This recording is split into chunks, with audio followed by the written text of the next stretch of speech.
కాంచన ఆయన వచ్చి కరెక్ట్గా ఆనంది వాడు సెక్యూరిటీని అడుగుతూ ఉంటాడు. ఈ ఫోటో చూసి చెప్పు అని అనగానే వెళ్ళు అని చెప్పి తీసుకుంటూ ఉంటాడు. అదేంట్రా బాబు, ఫోటో కూడా చూడకుండా వెళ్ళు అంటావేంటి, తిన్న భార్య ఎక్కడ చూసావు చెప్పు అని చెప్పి కాంచనలో ఆయన అదే పనిగా అడుగుతూ ఉంటాడు. సెక్యూరిటీ చిరాకు పడుతూ ఉంటాడు. అరే ఫోటో చూసి చెప్పరా అని చెప్పి అడుగుతూ ఉంటాడు. నీకు అర్థం కావట్లేదు పో అని చెప్పి సెక్యూరిటీ అరుస్తూ వెళ్ళు అని చెప్పి అరుస్తూ ఉంటాడు. అక్కడ కాంచనం నువ్వు ఇంట్లో పంపించేస్తే నీ ఇక్కడ ఉండకూడదా ఏంటి అని కాంచనం కానీ నువ్వేమి తలదాచుకుని రాలేదే, నా కూతురు జీవితం నాశనం చేయడానికి వచ్చావు కదా, నేను ఊరుకొని ఇంట్లో ఉంచి విష్ణుది వార్నింగ్ ఇస్తూ ఉంటాడు. కాంచన చాలా కోపం వస్తుంది. ఏదో విష్ణుది ఏంటి దబాయింపు, ఇది నా కూతురు, నేను ఇక్కడే ఉంటా, నన్ను అడ్డుకోవడానికి నీకే అధికారం ఉందని మొగ్గుని లెక్చర్ మహా కంచు ఈ కాంచన అట్టాడిది నువ్వేంటి నా ముందర అని అదే పని కాంచన అరుస్తూ ఉంటుంది.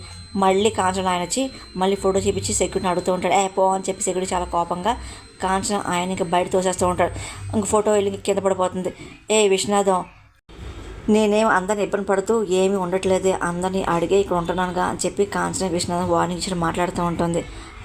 ఇదేంటి ఇలాగైపోయింది ఫోటో అని చెప్పేసి కాంచన ఫోటో చూసుకుంటూ బురదను తండ్రిపోయి అని చెప్పి అనుకుంటూ ఉంటాడు. సెక్యూరిటీ అదే పని అరుస్తూ ఉంటాడు. బయటికి పోంచి అరుస్తుంటారు. వీలైతే లైఫ్ ఇక్కడే ఉంటా, నాకు పూర్తి పర్మిషన్ ఉంది, ఏమనుకుంటున్నా అని చెప్పి కాంచన అరుస్తూ ఉంటుంది. విష్ణు షాక్ అవుతుంటాడు. ఆగయ్యా, కనీసం కనిపించే వరకైనా గుర్తుపట్టరా అని చెప్పి ఫోటో చూసి కాంచన ఆయన అదే పని అడుగుతూ ఉంటాడు. అర్థం కాదా ఏంటి, నువ్వు పో అని చెప్పి కాంచన ఆయన సెక్యూరిటీ తోసేస్తూ ఉంటాడు. కానీ పదే కాంచన ఆయన లోపల చూస్తుంటాడు. కాంచన అదే పనిగా విష్ణు వార్నింగ్ ఇస్తుంటాడు. విష్ణు మాటలు ఇంకా కోపంగా చూస్తూ ఉంటాడు. నీ గురించి తెలియక ఇంట్లో ఉండమంటున్నారు, అసలు నీకు కథ ఏంటో తెలిసిందనుకో వాళ్ళని తరిమేస్తాను విశ్వనాథ్ వార్నింగ్ ఇస్తూ ఇప్పుడే అందరితో నువ్వేం చేసావు నీ సంగతి చెప్తాను విశ్వనాథ్ అని వెళ్ళిపోతుంటాడు. విశ్వనాథ్ ఆగు అని చెప్పి కాంచ అంటూ అనసన విశ్వనాథ్ కళ చేయకు విశ్వనాథ్ అని చెప్పి కాంచ కూడా వెనకాల వెళ్తాడు. అమ్మ ఆనంద, పెద్దబాబు గారు, చిన్నబాబు గారు, అమ్మ లేకపోతే అందరు బయట రండి అని విశ్వనాథ్ గట్టిగా అరుస్తూ ఉంటాడు. ఆనంద కంగారుకి వచ్చి ఏమైందని అడుగుతుంది. అప్పుడు కుటుంబ సభ్యులు అందరూ వెనకాల వస్తూ ఉంటారు. ఏంటి సమస్య అని అనగానే అవును సమస్య, ఆ సమస్య పేరు ఇదిగో ఈ కాంచనే అమ్మ అని చెప్పి విశ్వనాథ్ అన్నమాట. ఒకసారి కుటుంబ సభ్యులు అందరూ కాంచన చూస్తూ ఉంటారు. ఎవరికి అర్థంగా టెన్షన్ పడుతూ ఉంటారు. ఏంటి ఏమైంది అని చెప్పి ఆనందం ఆడపోతుంది. ఇంకా అనన్య అలాగే కాంచన షాక్ అవుతూ ఉంటారు. అదేంటి ఈ కాంచన సమస్య అంటారు ఏంటి అని కోటేశ్వర మాటలకి ఈ కాంచన మీ ఇంట్లో అడిపెట్టింది గొడవలు రావడానికి చిన్న సమస్య కాదు, మహా దారుణాలు చేసే పాపాత్మలు, తన నమ్మకండి అమ్మ అని చెప్పి విశ్వనాథ్ అన్న మాటలకి ఆనందం తెలుసుకోవడానికి కామ్గా ఉంటుంది. ఇదిగో అసలు మా ఇంట్లో పంపిస్తాము, ఎందుకో తెలుసా, నా కూతురు జీవితం నిప్పులు పోయడాకే అనుకుంటే పంపిస్తాను, కానీ మళ్ళీ ఇక్కడికి వచ్చింది అని చెప్పి విశ్వనాథ్ అంటూ ఉంటాడు. ఆనందం చాలా కోపం వస్తుంటుంది. ఆయన మీ ఇంట్లోకి వచ్చి ఆశ్రమం తెప్పించారేంటి, అసలు చాలా గొడవలు పెడుతుంది అని చెప్పి కాంచన విశ్వనాథ్ అంటూ ఉంటారు. నేను అక్కడ ఇంట్లో పంపించేస్తే మీరు ఏకంగా ఇంట్లోనే పెట్టినారు, ఇదిగో మీరు ఎన్ని పాలు పోసి పెంచిన ఇది విషయాన్ని కప్పుతుందమ్మా, నేను ఇలా చెప్తున్నా అంటే నా మనసులో ఎంత బాధని చెప్తున్నా అర్థం చేసుకోండి అని చెప్పి విశ్వనాథ్ చేతులు జోడిచి అడుగుతుంటారు. చెల్లమ్మ ఇదిగో మా వెయ్యాలి వారి ఇల్లు అంటే మాకు ఎప్పటి దేవాలయం, ఈ దేవతలా ఉండాలి తప్ప ఇలా దెయ్యాలకి నివాసం కాకూడదమ్మా అని చెప్పి కాంచన చూపిస్తూ ఇంకా విశ్వనాథ్ అంటూ ఉంటారు. ఆనంద చాలా కోపం, నాన్న అసలు ఏమనుకుంటావు నువ్వు, ఎందుకు పెద్ద గురించి లేనిపోయిన విషయాలు చెప్పి ఎందుకు చెడదాని చేస్తున్నావు, ఇది చాలా తప్పు అని చెప్పి అనగానే ఏంటి నేను తప్పు చేస్తాను నువ్వు మాట్లాడుతున్నావా, అసలు ఈ రాక్షసి ఇంట్లో అడుగుపెట్ట కారణం నువ్వే కదా అని చెప్పి విశ్వనాథ్ మాటలకి అలానే షాక్ అవుతుంటుంది. కోడలు అడుగుపెట్టి ఇంట్లో దీపాలు పెట్టాల్సిన నువ్వే ఈ తప్పుడు మసలు చేతులు కలిపి కుటుంబాన్ని చిచ్చురా చేస్తున్నావు కదా, అసలు ఎన్న నా కూతురే కాదు అని చెప్పి విశ్వనాథ్ మాటలు ఒకసారి అందరూ షాక్ అవుతూ ఉంటారు. ఇంకా రోహిత్ ఇంకా అలాగే చూస్తూ ఉంటారు. ఇంకా అలానే కాంచన మళ్ళీ షాక్ అవుతూ ఉంటారు. ఏమన్నారు అన్నయ్య ఏంటి అననే కాంచన కూతురు ఏంటి అని ఆనందంగా అవునమ్మ అని చెప్పి విశ్వనాథ్ చెప్తూ ఉంటాడు. అదే నిజం అని చెప్పి విశ్వనాథ్ మాటలకి కుటుంబ సభ్యులు అందరూ షాక్ అవుతూ ఉంటారు. ఇంకా విశ్వనాథ్ జరిగిన విషయం అంతా చెప్తూ ఉంటాడు. ఇంకా ఆనంద సహా ఇంట్లో వాళ్ళు అందరూ షాక్ అవుతుంటారు. అలాగే కాంచన పెళ్ళి అవడం, అలాగే తను వదిలేసి వెళ్ళిపోవడం, ఆ తర్వాత విశ్వనాథం అనన్యని తీసుకొని పెంచడం మొత్తం అంత విషయం చెప్తూ ఉంటాడు.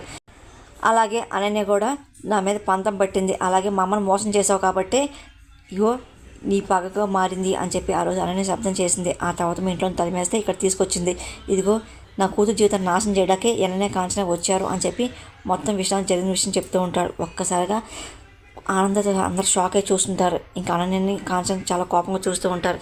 అనన్య ఏమో చాలా షాక్ అవుతుంటారు, భయపడుతూ చూస్తూ ఉంటారు. దర్శన్ సడన్ నేను విడుకోవడం చెప్పి ప్లాన్ వేశారు. అదే పన్నాగంతో ఉన్నారు ఇద్దరు. నేను చేతులు జోడించి చెప్తున్న నా మాటలు నమ్మండి, ఈ తల్లి కూతురు మామూలు కాదు, ఇదిగో నా మీద పగతో వచ్చారు, గో ఆనంద విషయంలో ఇదిగో ఈ చాలా ఘోరంగా అలానే ఆలోచిస్తుంది అని చెప్పి విష్ణు చెప్తూ ఉంటారు. ఇంకా అలానే కాంచన మళ్ళీ షాక్ అవుతూ భయంతో చూస్తూ ఉంటారు. ఇలాంటి అమ్మాయి ఏంటి కోడలు పనికి రాదు, అలాగే నీ క్యారెక్టర్ నిలబెట్టుకున్నాక పెళ్లి గురించి ఆలోచించు అని చెప్పి ఆ రోజు ఆనంద అన్న మాటలన్నీ ఇంకా గుర్తించుకుంటూ ఉంటారు.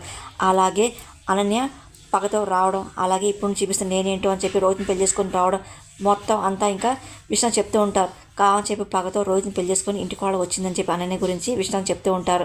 ఇంకా రోహిత్ అందరూ షాక్ అయి చూస్తూ ఉంటారు.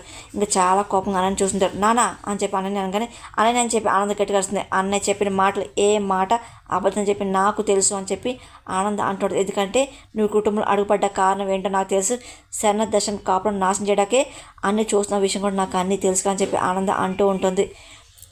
కానీ ఇంటి కోళ్ళు అడుగు పెట్టావు కాబట్టి ఈరోజు కాకపోతే రేపైన కుటుంబ బంధాలు విలువిస్తామని మారుతామని చెప్పి నీకు నిజం చెప్తే అందరూ బాధపడని చెప్పి ఎంతకాలం నేను మౌనంగా ఉన్నా అని చెప్పి ఆనంద అంటూ ఇగో స్వయంగా అన్నయ్య అందరి ముందు ఏంటో చెప్పాక కూడా నేను వాస్తవాలు దాడు సరికని చెప్పి నాకు అనిపిస్తుంది. అక్క ఇవన్నీ నిజాలని చెప్పి ఆనందంగానే ఏంటమ్మనే నా కొడుకు మీద అలాగే ఈ ఇంటి మీద నాశనం చేయడానికి ఇంట్లో అడుగుపెట్టావు నువ్వు అని చెప్పి, ఏంటి ఇంటిని చేల్చాక అసలు మనిషి అని చెప్పి లీలవతి అన్న మాటలు అనన్య షాక్ అవుతుంది. అది కాదు అత్తయ్య అని చెప్పి అనన్య మాటలకి ఒక్కసారిగా లీలావతి చాలా కోపం వచ్చి అనన్యని లాగి పెట్టి కొడుతుంది. ఒకసారి కానీ షాక్ అవుతుంది. కుటుంబ సభ్యులందరూ అనన్యని చాలా కోపం చూస్తూ ఉంటారు. ఇంకా రోహిత్ ఏం మాడిపోతుంటారు. ఇంకా అనన్య ఏడుస్తూ ఉంటుంది. అలా పిలిచారతో ఎప్పుడో నీ కోల్పోయావు కదా, ఈ కుటుంబ ద్రోహం తలపెట్టావు కదా, ఎవ్వరికి ఈ గడప లోపల ఉండే అర్హత లేదు అని చెప్పి లీలావతి అనగానే అత్తయ్య గారు నా మాట నమ్మండి అని చెప్పి అనన్య చేతులు చూసి అడబోతుంది. ఇంకా అలానే షాక్ అవుతుంది, బాధపడుతుంది, ఏం చేయాలో అర్థంగా టెన్షన్ పడిపోతుంది. కాంచన అయ్యమైన చూస్తూడదు. అత్తయ్య గారు దయచేసి నన్ను క్షమించండి అని అన్ని చేతులు చూసి అడుగుతుంది. చూడమ్మా అనన్య, మేమంతా క్షమించాను, చిన్న తప్పు నువ్వేం చేయలేదు కదా, మేము ప్రాణం భావిస్తున్న బంధాన్ని నువ్వు తెంచాలని చూస్తున్నావు కదా, నీలాంటి కోళ్ళు ఇంట్లో ఉండ వీలు లేదు అని చెప్పి రాసిన మాటలకి మాయ గారు ఏం చెప్పండి మాయ గారు, నన్ను ఇంట్లో పంపించని చెప్పండి మాయ గారు, నన్ను బయట పంపించని చెప్పండి మాయ గారు అని చెప్పి అనే మాటలకి ఇదిగో చూడు అందరి మాట ఎలాగో నా మాట అంతే, ఇగో రోహిత్ తన ఇద్దరిని మడపెట్టి బయటికి గెంటారని చెప్పి కొడిసిన మాటలకి సరే అని చెప్పి ఇంక రోహిత్ తలుపుతూ ఉంటాడు. ఏమండి మీరు మడపెట్టి గెంటేస్తారా అని చెప్పి అన్న మాటలకి ఒక్కసారిగా నడవే బయటికి అని చెప్పి రోహిత్ మడపెట్టుకొని బయటికి గెంటేస్తుంటాడు. ఏమండి నన్ను క్షమించండి అని చెప్పి అననే అడుగుతుంది. కానీ రోహిత్ చాలా ఆవేశంగా అనని మడబెట్టుకొని బయటికి లాగుతూ వస్తూ ఉంటాడు. అదంతా ఇంకా ఆనందం చాలా కోపం చేస్తుంది. అల్లుడు అని చెప్పేసి కాంచన అనిపోతూ ఉంటుంది.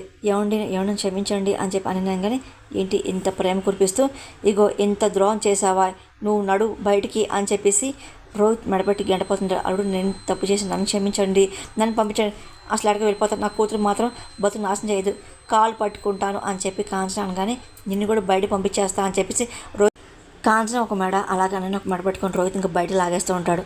ఒకసారి విశ్వనాథ్ షాక్ అవుతూ ఉంటాడు. ఒకసారి బ్రహ్మ బయటకు వస్తూ ఉంటాడు. ఏంటన్నా ఆగిపోయావు నువ్వు, అమ్మని బయట పంపిస్తే నేను కూడా బయటకు అని చెప్పి ఆలోచిస్తున్నావు నాన్న అని చెప్పి నాన్న నీ మనసులో అదే ఉంది కదా కూడా నాన్న, నేనేదో నీ మూలంగా అమ్మ జీవితం పాడని చెప్పేసి భ్రమపడి సరైన విషయం తప్పు చేశాను, ఒప్పుకుంటున్నాను, కాదు మనసులో పెట్టుకొని నువ్వు ఇలా చేయడం ఎలా న్యాయం అవుతుందానా చెప్పు అని చెప్పి నీ మీద కోపంతో నేను ఆ పని చేసి తప్పు ఆలోచించవచ్చు, కానీ అమ్మాయి కోపంతో నా కోపం కూర్చోవడం కరెక్ట్ ఎలాగ అవుతుందానా, అది కూడా పాపమే కదా అని చెప్పి అన్నీ నిలదీస్తూ ఉంటుంది. విశ్వనాథ్ ఇంకా ఏం మాట్లాడిపోతుంటాడు. ఇంకా కాంచన పక్కన నుంచి నవ్వుతూ ఉంటుంది.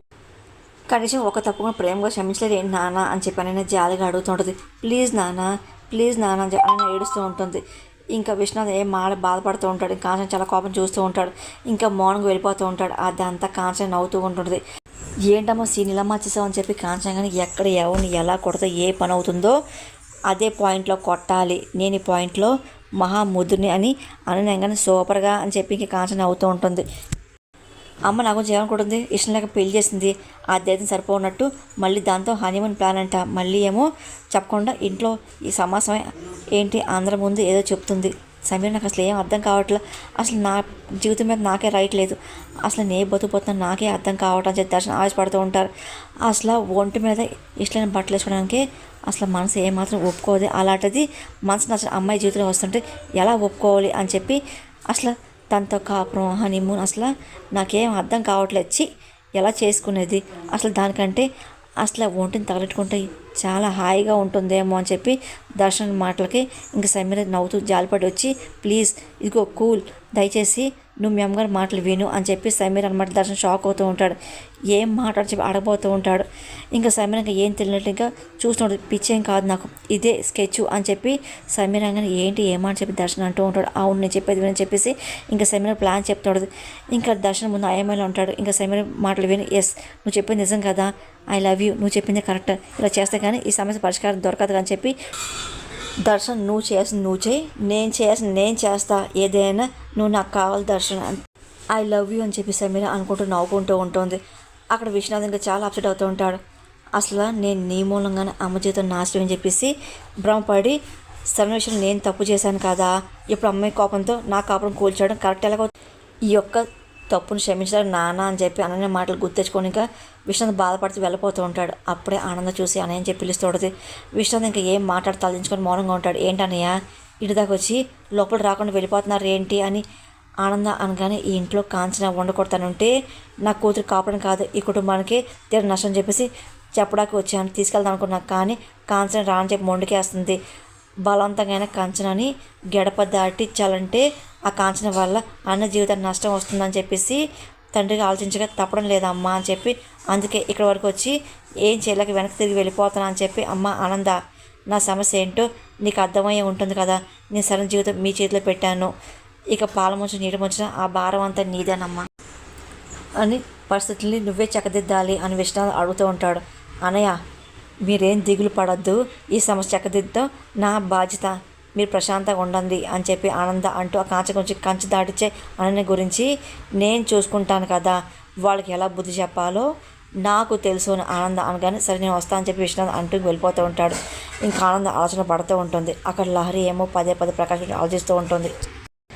అప్పుడే ప్రకాష్ కాల్ చేస్తుంటాడు, కానీ ఫోన్ చూసి ఇదేంటి ఈ నెంబర్ ఎవరిది అని చెప్పి లహరి డౌట్గా గమనిస్తూ ఉంటుంది. ప్రకాష్ ఏమో గుర్తులేని వ్యక్తిలాగా ఇంక కాల్ చేస్తూ ఉంటాడు.